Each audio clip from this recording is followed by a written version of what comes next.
We'll catch you on that, don't worry. Okay, Boker Tov, everybody. Chodesh Tov.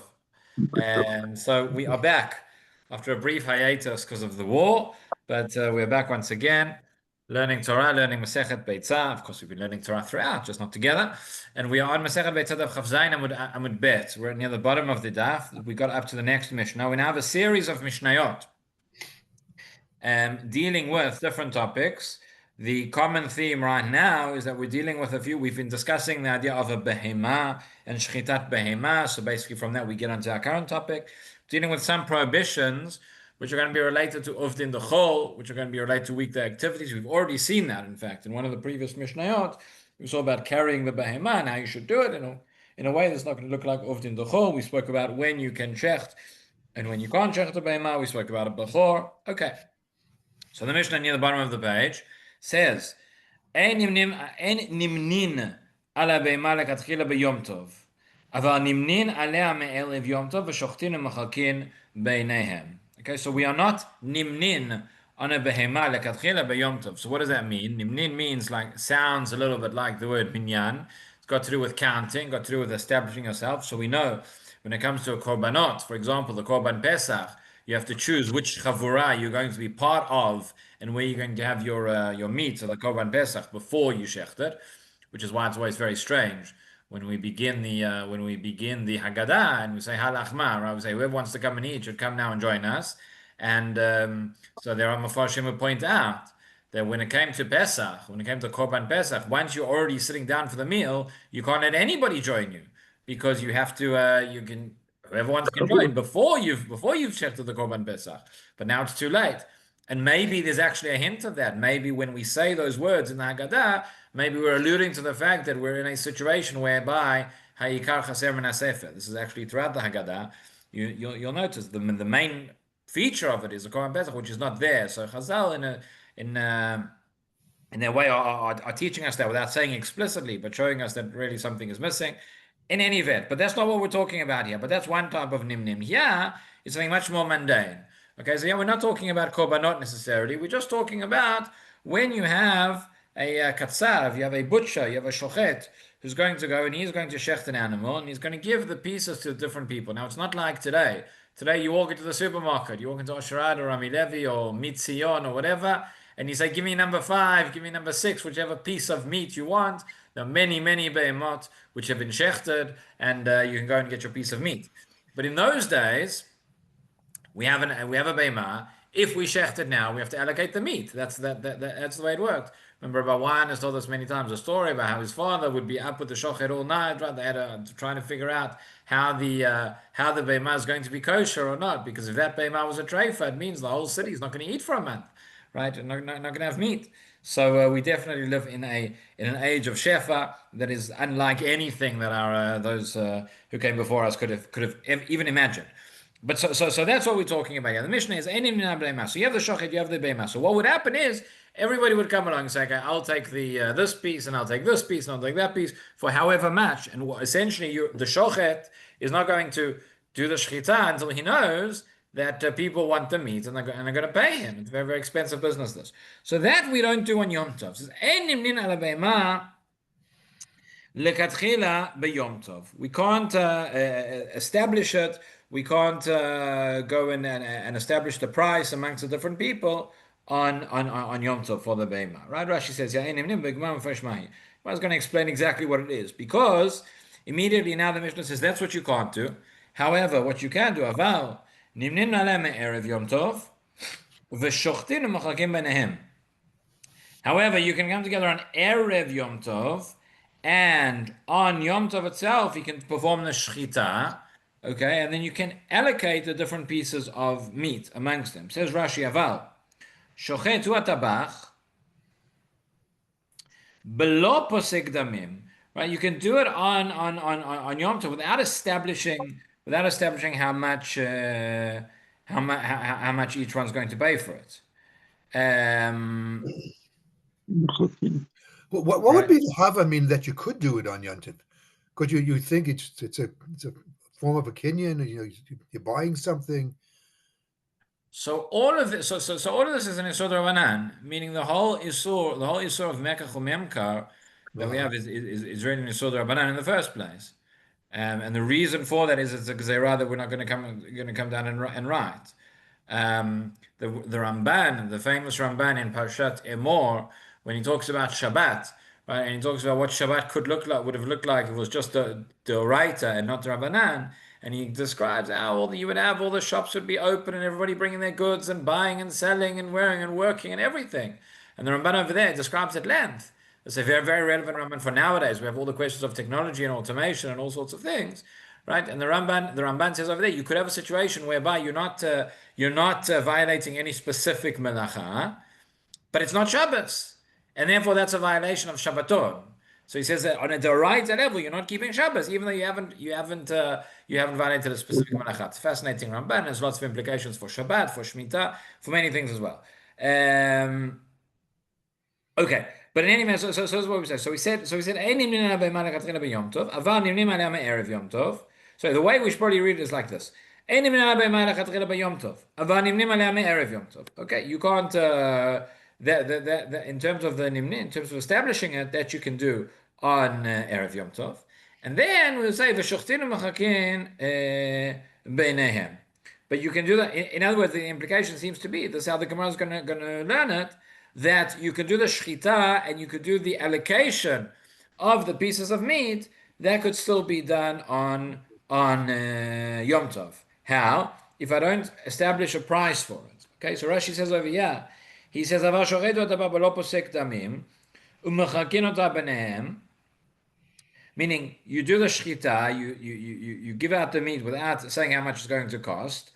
U'lemachal yifsok lahem tameh, and the next day you go and you work out exactly the prices. This is always something very, very dangerous to do, right? You go into shop and think, no, it's okay, take it, take that, and then afterwards you get the bill. You say, well, okay, so it's like the famous story, right? We all know. One told it recently on his Pirkei Avot about the guy who goes into the who goes to the town, and the guy gives him a place to stay, right? You know what I'm talking about? Yeah. Okay, let's say it. So in any event, so it says the Gemara now like this. It says my ein nimnin. So what exactly are we talking about here in our Mishnah? What does it mean when you say ein nimnim? Meaning what aren't we allowed to do? Amar Rav Yehuda Amar Shmuel, en poskin damin lekatchila ala be'ema b'yom tov.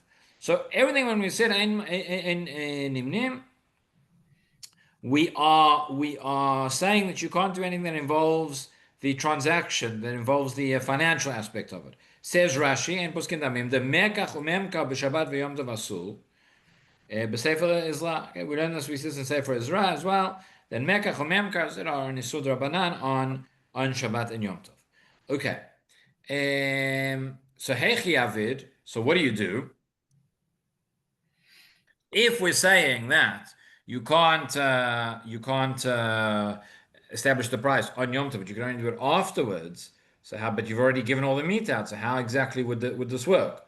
So Amar Rav, mevi shtei be'emot umamidan zo etzel zo. Sounds like Yom Kippur, right? So you take two before you do the shechita. You bring two cows, you bring two animals, and you place them next to each other. So before that, you see Rashi says, "Hechi avid tiktani shochetu umachakin benehem."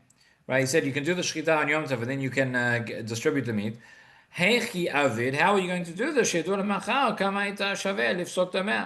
you going to do it the next day to know how much it would cost? You obviously can't write it down or anything like that.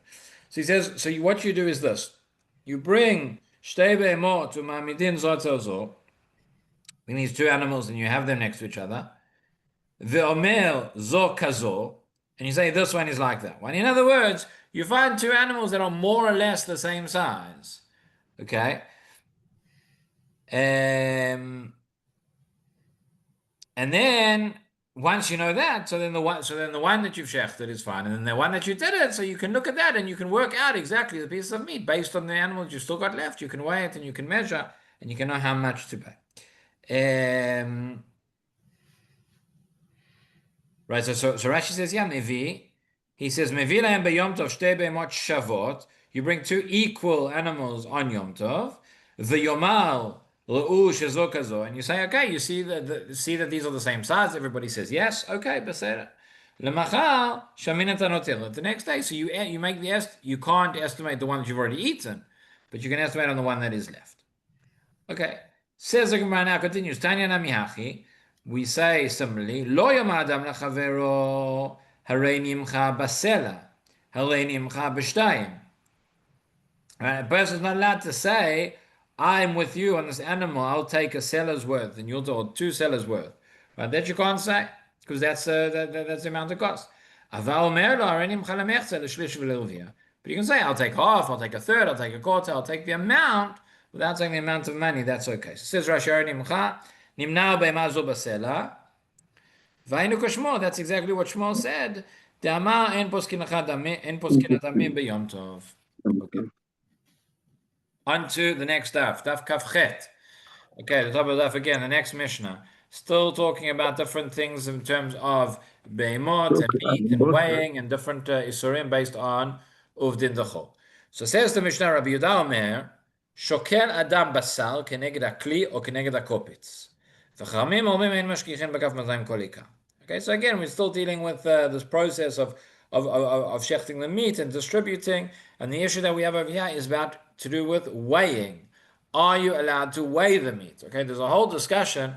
Again, this is not so relevant for us nowadays, practically, as a nafkamina, because we don't really do shchita on Yom Tov anymore. I think we discussed one story, and Zevan said that's not. It's interesting that half of Masechet Beitza talks about shchita on Yom Tov and how we can do it, and nowadays we don't do any shchita. Baruch Hashem, we have refrigeration, we have freezers, we have other ways of getting around, and we don't need to do it. We don't need to do it that way. But what emerges here is a bigger principle in terms of weighing or measuring. Any form of measuring on Shabbat and on Yom Tov is going to be forbidden, possibly because it's related to yet to Mekach Memka, possibly because it's an issue of uvdin dachol. Whatever the reason is, it's muskam that we don't measure things, we don't weigh things on Yom Tov. Where do we find that we are allowed to, that we do? So the poskim discuss, if you have a medidah shal mitzvah, if you need to measure things for the sake of a mitzvah, so then that is different. So for example, and you have to know how to do it, but where does it come up a lot? It comes up, we mentioned Pesach already this morning. Everybody wants to know how much matzah they have to eat, how much maror they have to eat, how much kazayit, how much is in the cup, etc. So there, if you need to measure for the sake of fulfilling the mitzvah, okay, poskim also discuss in terms of measuring, in terms of for refuah, etc. But here, so what do we say now, Mishnah? Rabbi Yehuda says you're allowed to weigh the meat. Okay, keneged akli or keneged akopitz. How are we weighing it? So imagine the scales, right? The big scales in the sky from Rosh Hashanah, right? Remember those? They're not really big scales in the sky. They're not even small scales in the sky. There's no scales in the sky. But that's how we always imagine it, right? You have little face. You have the scale with the two. There's actually a makolet that I frequent sometimes, nearby where Schemd is, nearby the kollel. And the shopkeeper, it's one of these places. It's, it was his father's shop and his father's shop. I don't know. And he's still got this pair of scales. I don't know if he uses them still, but he has them on the counter. Pair of scales for his vegetables. Yeah, it's got from his grandfather. So that's it, right? Exactly. So you have the scales, the muznaim. You have the one side here and the one side here, and you measure one against the other. So you put the meat on the one side. Says Rabbi Yehuda, you can put the meat on one side of the scale, and on the other side you can have a kli, you can have some sort of a vessel, some sort of utensil, or keneged kopitz. Kopitz is the cleaver, the cleaving knife that the butchers would use. So you know how much the knife weighs, and you would use the meat, you would use that to weigh against the meat. He says that's okay. Says Rashi, Tabach, hamocher basar b'mishkal, a butcher, right, who is selling his meat according to weight. Okay, so this is the point. Normally, you would have on the scales, you would have weights, right, and you would use those weights in order to weigh exactly how it is. So that's the maaseh chol. That you can't do because that's the way that looks like you're doing ordinary business. But if you're doing it in a significantly different way, so instead of putting on your weights, right, and that word you'll notice litra sounds like the word liter, right? Probably related etymologically. So you would you'd put some sort of a cup, or you'd put your knife or something else. So that is allowed according to Rabbi Yehuda, right? That's what Rashi says. That would be a maaseh chol, that would be forbidden. you could use some sort of a kli, or this knife, right? Sakin gadol shekotvin bo basar, t'ika shinoi v'la ve'maseh chol. That would constitute a shinoi, that would constitute a change, and then is no longer a ma'aseh chol, that is no longer looks like a weekday activity, and therefore it's allowed. That is Rabbi Yehuda's opinion. However, Chachamim omrim, en mashkichin b'kaf mozdayim kol ikar. Chachamim say, forget about it. You can't do it. That's not considered a significant enough change. Just using these scales is that in and of itself is a maaseh chol, and that would be forbidden. Okay. Rashi says, ein mashkichin, ein mainin. You don't look at the scales at all. So it says, my kol ikar. So why? What do you mean kol ikar? Right? It would have been enough if you just said Chachamim. If Chachamim said you can't use the scales, that would have been fine. Why do they say you can't use the scales at all? So what does it mean kol ikar? Amar Rav Yehuda Amar Shmuel. So it says Rav Yehuda the name of Shmuel afilu leshamo min ha'achbarim.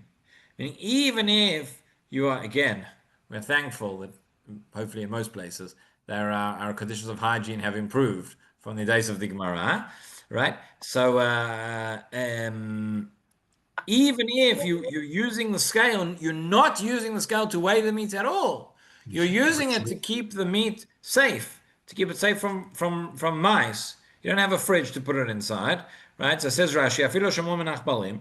You would have, imagine you have these scales, they're hanging up on the wall, they've got a hook and they're hanging up high, so the mice can't get there. So you want to put the meat there. So they say, no, the minute that you put the meat in the scales, it looks like you're weighing and it looks like you're getting ready to sell it. That's a maaseh chol, and therefore you can't do it. So that's what we say. So Amal of Idi Balavin, V'hu Talia Betalita. Okay, that is only if you're hanging it on a certain way. If you're hanging it on this ring, says Rashi, "Detalia betalita betabat shetolin otaba ksheshochlin the michzik and anol l'shem mishkal." You would, I guess, you would put the meat on a sort of on this. Well, I'm not sure if it's the meat that's hanging on the ring or it's the scales themselves that are probably the scales themselves that are hanging on the special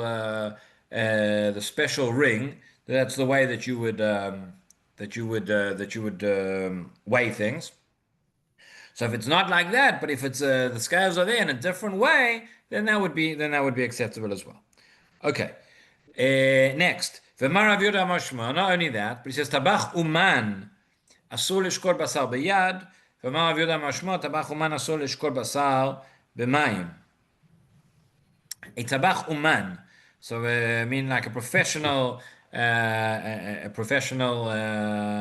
chef, butcher, right? It's like sometimes you go into a shop, you want to buy something, you have a piece of meat or something. You go into the butcher, you say, how much meat do I need for a cholent? Say, for 5 people, you need such and such a thing. So how do you know? I know. Has a feeling, has a way. People that are this is their professions, they're able to tell things. So they have different ways. The Bachuman has different ways that he could weigh the meat. He doesn't have to use the scales. He can hold it in his hand. He holds it in his hand. He knows how much it feels, and he can work out. Or they would have a way of doing it in water, right? That you would have a certain amount of water in the kli, and you put the meat in, and you see where the water goes. Right. So these are for Dabach Uman. If that's the way that he does it normally on a weekday as well, that would also be forbidden on Yom Tov. See, Rashi says Lishkor basar b'yad, lechoz alitra b'yado achat, v'abasar b'yado acheret. Right. So he says, he doesn't need a scale. His hands on the scales. He holds the weights in this hand. He holds the meat in this hand, and he can tell. Ulechaven the b'chol nami. That's the way that he normally does it. Meaning, if you're an ordinary person and you would use, the implication seems to be this: if you're an ordinary person, the way that you would weigh the meat, you would have to use a scale. But now, because it's Yom Tov, you can't use the scale, so you're measuring in your hand. Then that's not for you. That's not often the chol. So that would seemingly be okay. But if it's the Bachuman and he does it, then that would not be acceptable. Right? Obamayim says Rashi. Right, we're at the top of Daf Kafchet Amud Aleph. Says Rashi b'mayim sheyesh lo shnatot v'simanim b'kli v'nonim bo mayim. You have this like a measuring jug. Imagine where it has markings on the side, and you put water inside, nonim bo mayim, v'asimanin modi'in oto kama mayim olin, and you can see when you put the meat in how much the water goes up. למעלה בשביל ליטר בשר שכבר שלו לקח. You would see exactly how much it is. So that he says we can't do. Continuing on with the Hilchot of Uman, the Hilchot of Tabach on Yom Tov. So now says the Gemara, V'amar Rav Chiya bar Ashi, asur lasot beit yad babasar. Okay, again, this is before the days of plastic and styrofoam containers and all sorts of things. How would you take the meat? You'd tell the meat, the person would give you a piece of meat and say, here you go, and you take your meat and you carry it up. So that what they would do is they would create a beit yad, they would cut a certain hole inside the meat, it creates a handle in the meat so that you can carry it home. Doesn't all this sound very appetizing? Okay, so he says, and that you can't do on Yom Tov either. Amar Rav Chiya bar Ashi, asur lasot beit yad babasar. You can't make it says Rashi, nekev lechozbo, sort of like a thing to hold it. Amar Avina, uveyada shali. Okay. Ravina says, but if you do it with your hand, then that's okay, meaning you make the hole with his hand, that's okay. But yada shari, says Rashi, linkov ba'etzba'o, he takes his finger and he makes a hole through the meat, that would be allowed, shali. The lav delechohu, that's not the way that you would do it on chol. Aval sakin delecholo. But if you did it with a knife, that's the way. That's when he sells the meat, he makes a handle in it. He gives it to the person who's taking it. Then they would carry it to his home. On Yom Tov, you need to make a heker, you need to make it recognizable. That's not the ordinary way, and therefore, that you can't do mekach or memkar. So it's interesting. So based on that Rashi, there's two ways that you could read that, right? Is the prohibition for the one who's making the hole? Is it that for the one who's making the hole, he has to do it in a different way? Meaning, is it the action, or are we talking about the result? Maybe because the person who's carrying the meat home, are we concerned that people are going to look and people are going to see it and are going to see the way that he's done it? That the butcher's made a beit yad on Yom Tov. So it's not clear. This Rashi, you could read it either way. Is the problem in terms of the what he's doing in terms of the action, or in terms of the result? When we say linkov betzbo b'yad shari, it doesn't mean that it's going to be a less good hole, so to speak. It reminds us a little bit of what we discussed when it came to something very, very different. But in Hilchot Shabbat, we discussed in the Tzur Bashir when it comes to opening cans and bottles, etc. on Shabbat.